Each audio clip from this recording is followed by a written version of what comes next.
Bonjour et bienvenue sur ma chaîne YouTube. Aujourd'hui, nouvelle conception d'entraînement. Aujourd'hui, on va s'attarder sur l'entraînement de l'équipe de Belgique sur les Diables Rouges.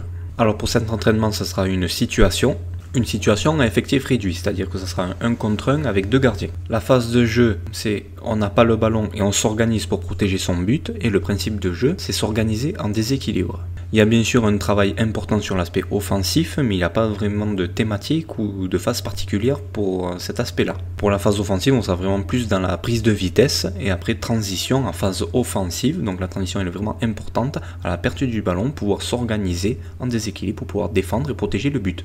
L'organisation elle est la suivante, c'est vraiment un petit terrain d'une largeur beaucoup plus petite qu'une surface de réparation, d'une longueur d'une surface de réparation et demi. Il y a 2 gardiens et 2 joueurs sur le terrain.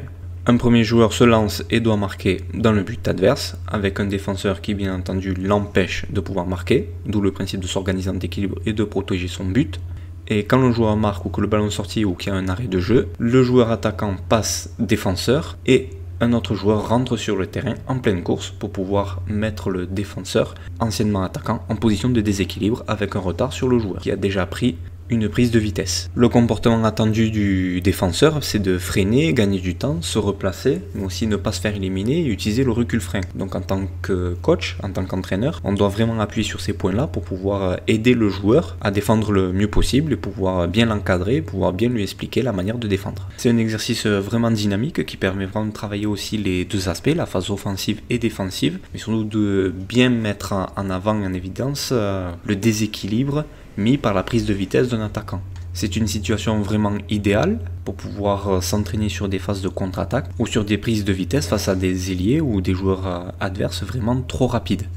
Et en plus de là, je vais vous proposer une petite variante pour encore plus accentuer sur cet aspect défensif. Cette variante, c'est celle-ci. Les deux équipes sont sur des phases fixes, attaquant et défenseur, c'est-à-dire que les bleus seront toujours défenseurs et les rouges attaquants, et ensuite on switchera.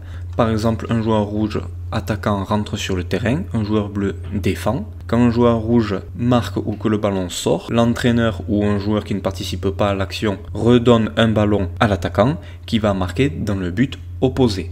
Ce qui permet de garder cette dynamique, mais aussi de continuer sur ce déséquilibre, étant donné que le joueur défenseur il se retrouvera dans le dos de l'attaquant. Et quand je dis dans le dos, c'est-à-dire derrière. Et quand l'action se termine, que le joueur attaquant a essayé de marquer sur les deux buts, les deux joueurs sortent et c'est un nouvel défenseur et un nouveau attaquant qui rentre sur le terrain. Je trouve que c'est vraiment une situation excellente qui est proposée par l'équipe nationale de Belgique, vu qu'elle permet de nous faire travailler sur un aspect individuel et non collectif, la phase de transition défensive, mais aussi la phase d'attaque, de prise de vitesse, de savoir comment défendre en déséquilibre et comment défendre son but, et surtout comment s'organiser en déséquilibre. Et en plus de cela, ça nous fait travailler énormément le cardio, mais aussi les gestes techniques en phase de vitesse, ce qui rend le geste beaucoup plus compliqué à réaliser. Voilà, ça sera tout pour aujourd'hui, pour cette vidéo courte de conception d'entraînement.